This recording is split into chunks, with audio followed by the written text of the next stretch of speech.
नमस्कार, मैं हूं मनोज और आज के इस वीडियो में हम समझते हैं एसआईआर के बारे में। ये एसआईआर क्या है? इसका फुल फॉर्म है स्पेशल इंटेंसिव रिवीजन और हिंदी में इसको बोलते हैं विशेष गहन पुनरीक्षण। अब ये इसका नाम सुनने के बाद में हमें ये क्लियर नहीं हो पा रहा होगा कि ये क्या चीज़ है। ये है आपका नाम जो है वोटर लिस्ट में अपडेट करने की प्रक्रिया, जोड़ने की प्रक्रिया या तो हटाने की प्रक्रिया। और ये कौन करवाएगा? ये कराने का काम जो है इसी करेगा, यानी कि इलेक्शन कमीशन करेगा। इसकी तो जिम्मेदारी है ही, क्योंकि ये करवा रहा है। इसका काम ही है चुनाव के कामकाज को देखना, वोटर लिस्ट को अपडेट करना और निष्पक्ष चुनाव करवाना। तो ये इसकी जिम्मेदारी है। साथ साथ में आपकी भी जिम्मेदारी है। आपका नाम वोटर लिस्ट में ऐड होगा, उसकी वजह से आप क्या कर पाएंगे? इलेक्शन कर पाएंगे, अपने प्रतिनिधि को वोट डाल पाएंगे। साथ साथ में आपको एक आईडी प्रूफ मिल जाएगा, जो और बहुत सारे कामों में दस्तावेज बनवाने का काम करेगा। बहुत सारे लोग ये सोचते हैं कि वोटर लिस्ट में हमारा नाम है तो हम इस देश के नागरिक हैं, और ये जो वोटर लिस्ट आईडी कार्ड है ये नागरिक होने के प्रमाणिकता को नहीं देता है। मतलब ये प्रमाण पत्र नहीं है कि आप इस देश के नागरिक हैं। तो यहाँ चीज क्लियर करने की जरूरत है।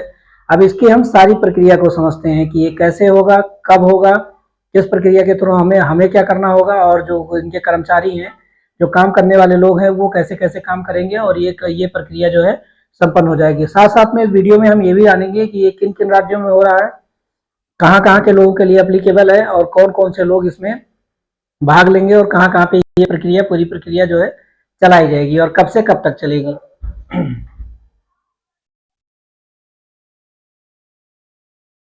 अब सबसे पहला सवाल कि इसको क्यों करना है, मतलब भाई इसको करने की क्या जरूरत है, ये अगर नहीं करेंगे तो क्या होगा और अगर करेंगे तो क्या होगा, ये समझने की कोशिश करते हैं। सबसे पहला क्या है कि इसका करने का कारण है कि उस वोटर लिस्ट जो है उसको अपडेट करना है, यानी कि सही होनी चाहिए, अपडेट होनी चाहिए।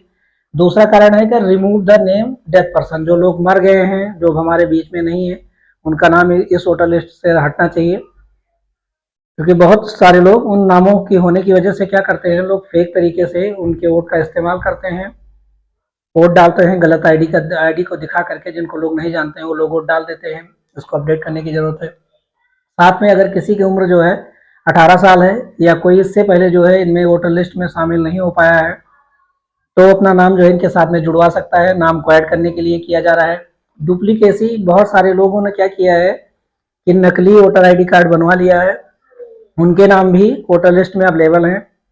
उन नामों को हटाने के लिए प्रक्रिया चलाई जा रही है। अगला है डबल नेम। बहुत सारे लोगों का जो है दोहरा नाम हो गया है। एक जगह पे नाम है, कहीं किसी विधानसभा में नाम है, किसी अन्य क्षेत्र में नाम है, और दूसरी जगह भी उनका नाम अवेलेबल है। तो इन नामों को सही करने के लिए, अपडेट करने के लिए ये वाली प्रक्रिया जो है चलाई जा रही है। अब आगे हम समझते हैं कि व्हेन, ये कब होगी, मतलब ये वाली प्रक्रिया कब होगी, कैसे कैसे होगी, इनकी कौन कौन सी तारीखें जो है इलेक्शन कमीशन ने निर्धारित की है। तो इनकी जो तारीखें हैं, जो प्रिंटिंग और ट्रेनिंग, जो लोग इनमें शामिल हैं, जो करने वाले लोग हैं, उनको ट्रेनिंग दी जाएगी 28 अक्टूबर से 3 नवंबर 2025 के बीच में। यानी कहने का मतलब है कि ये ट्रेनिंग इनको कराई जा चुकी है। जो ऐसे लोग हैं उनको ट्रेनिंग दी जा चुकी है कि वो अपने काम को कैसे करेंगे। अगला चीज है घर घर जाकर मतदाताओं की जानकारी जुटाना, और ये समय है 4 नवंबर से 4 दिसंबर के बीच में। हाल में ही अब ये जारी है, चल रहा है, ये हो रहा है, और आपको इनके साथ में जुड़ना चाहिए और अपना नाम वोटर लिस्ट में जुड़वाना चाहिए, ऐड करवाना चाहिए। और साथ साथ में आपको उसके बाद में जब ये अपडेट हो जाएगा तो आपको एक अपडेटेड वोटर आईडी कार्ड मिलेगा।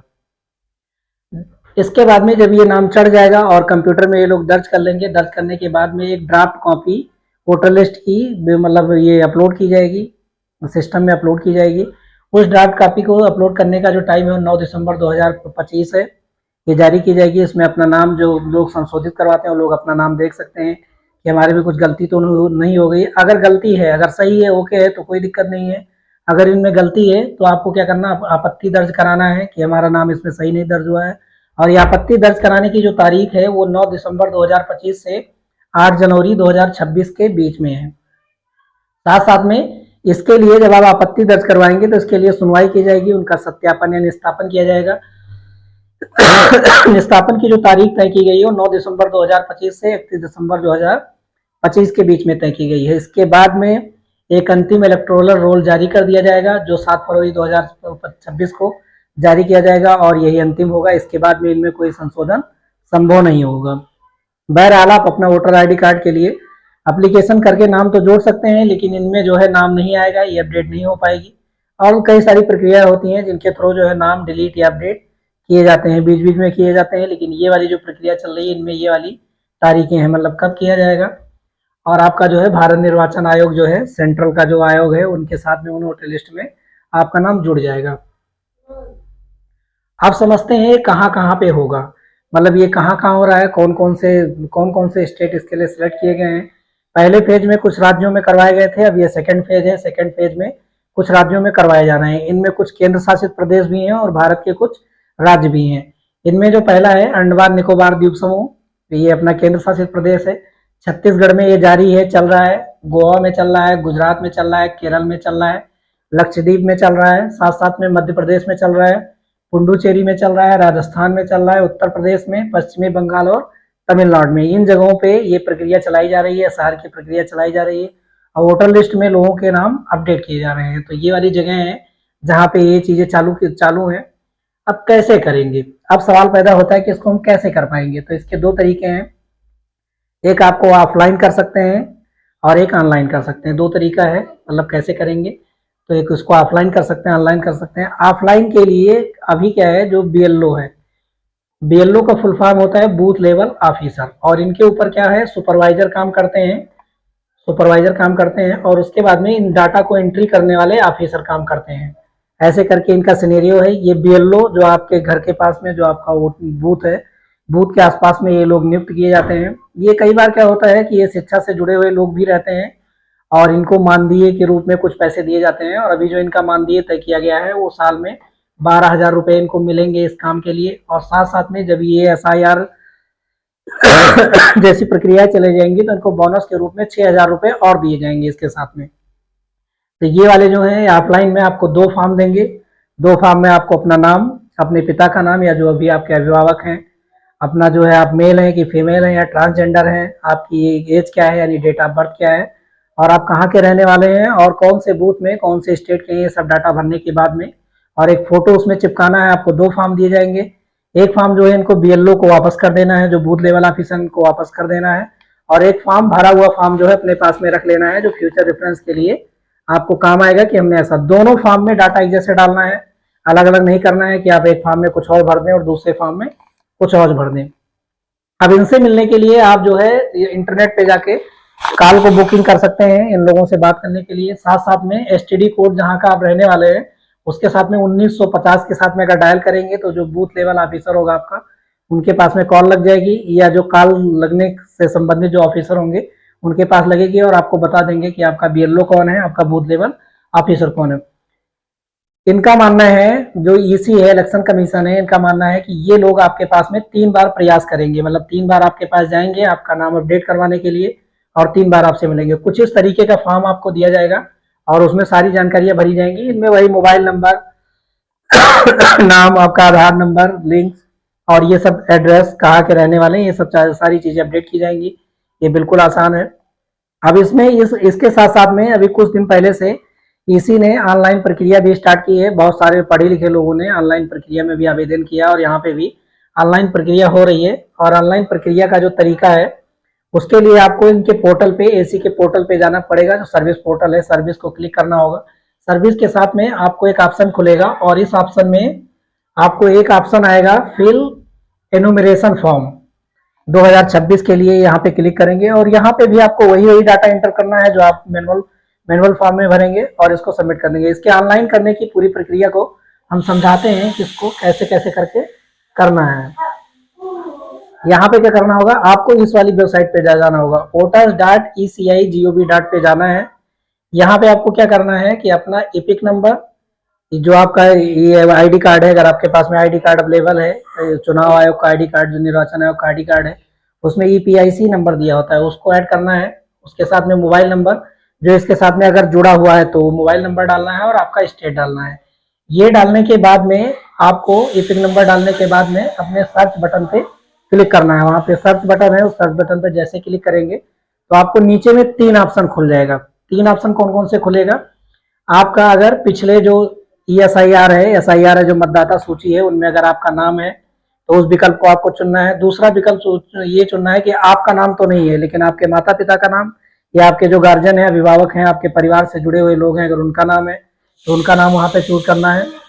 और तीसरा कंडीशन है ना तो आपके माता पिता का नाम उसमें है और ना आपका भी नाम है, तो वो तीसरे वाले ऑप्शन को आप चुनेंगे और उस फॉर्म को आगे जो है प्रोसीड करेंगे। ये तरीका है।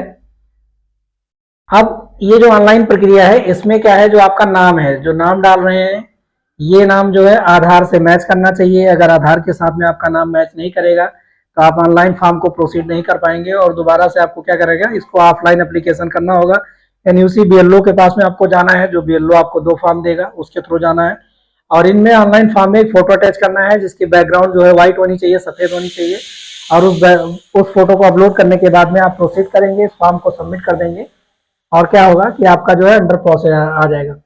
साथ साथ में यहाँ पे आपको इस ये आईडी बनाने के लिए या ऑफलाइन एप्लीकेशन करने के लिए आपको कुछ दस्तावेज देने हैं उसके साथ में। वो दस्तावेज कौन कौन से हैं उनके बारे में जान लेते हैं। जो ईपीआईसी है वो जो है इस दस्तावेज को प्रोवाइड करता है। सरकारी कर्मचारी अगर कोई है, गवर्नमेंट एम्प्लॉय है और पेंशन आयोग से अगर उसको पेंशन मिलती है, जो उसका आईडी कार्ड होता है उसको लगाने के बाद में, उसको देने के बाद में यहाँ पे काम होगा। किसी सरकारी या सार्वजनिक क्षेत्र के संगठन द्वारा जारी पहचान पत्र या दस्तावेज अगर है आपके पास में तो वो भी यहाँ पे काम करेगा। सक्षम अधिकारी द्वारा जारी जन्म प्रमाण पत्र, आपके पास जो बर्थ सर्टिफिकेट बना है, जो आपका डेट ऑफ बर्थ है, वो भी यहाँ पे काम करेगा। पासपोर्ट अगर आपके पास में पहले से अवेलेबल है वो भी यहाँ पे लगाया जा सकता है। स्कूल या विश्वविद्यालय शैक्षिक प्रमाण पत्र, जो मैट्रिक के सर्टिफिकेट होता है, अगर आप हाई स्कूल पास किए हैं उसका आईडी तो नहीं चलेगा किसी भी स्कूल का, लेकिन अगर आपके पास में कोई प्रमाण पत्र है, सर्टिफिकेट है, तो वो भी यहाँ पे काम करेगा। अस्थाई पता प्रमाण पत्र, आपके पास में अगर निवास प्रमाण पत्र है जो जिलाधिकारी या उप जिलाधिकारी के द्वारा जिले के लेवल पे जारी किया जाता है, अगर वो आपके पास है तो बन जाएगा। वन अधिकार का प्रमाण पत्र आपके पास में है तो भी यहाँ पे काम करेगा। साथ साथ में जाति प्रमाण पत्र आपको अगर इशू किया गया है जिला प्रशासन के द्वारा, सरकार के द्वारा, तो भी काम करेगा। आधार कार्ड आपके पास में है वो भी इसके आईडी के रूप में इस्तेमाल किया जा सकता है। प्लस राज्य सरकार या स्थानीय सरकारी निकाय का परिवार रजिस्टर, जो परिवार रजिस्टर होता है, इसका परिवार रजिस्टर की जो नकल होती है, और ये अपना जो ग्राम सभा लेवल होता है या जो अपना शहर का लेवल होता है, उनमें जो अधिकारी होते हैं, ऑफिसर जो होते हैं, वो लोग इशू करते हैं इसको। सरकार द्वारा भूमि भवन के आवंटन का प्रमाण पत्र अगर आपके पास में, वो भी काम करेगा। और अगर एनआरसी, बहुत सारी स्टेटों में एनआरसी लागू हो चुकी है और एनआरसी रजिस्टर में अगर आपका नाम है तो वो वाला भी काम करेगा। तो ये सब सारे दस्तावेज इसको बनवाने के लिए चाहिए आपके पास में। आप ऑफलाइन मोड में, ऑनलाइन मोड में, दोनों तरीके से आप एप्लीकेशन कर सकते हैं। दोनों लोगों की जिम्मेदारी है, इलेक्शन कमीशन की भी जिम्मेदारी है कि आपका नाम जो है इसमें अपडेट करें, और आपकी भी जिम्मेदारी बनती है कि आप अपना नाम जो है इसमें अपडेट करवाएं। वो वोट डालने के साथ साथ में आपका जो है एक पहचान पत्र के रूप में, एक आईडी के रूप में भी काम करता है, जो कई सारी जगहों पे काम में आता है। आई होप सो आप इस वीडियो से एक मतलब ये जानकारी समझे होंगे।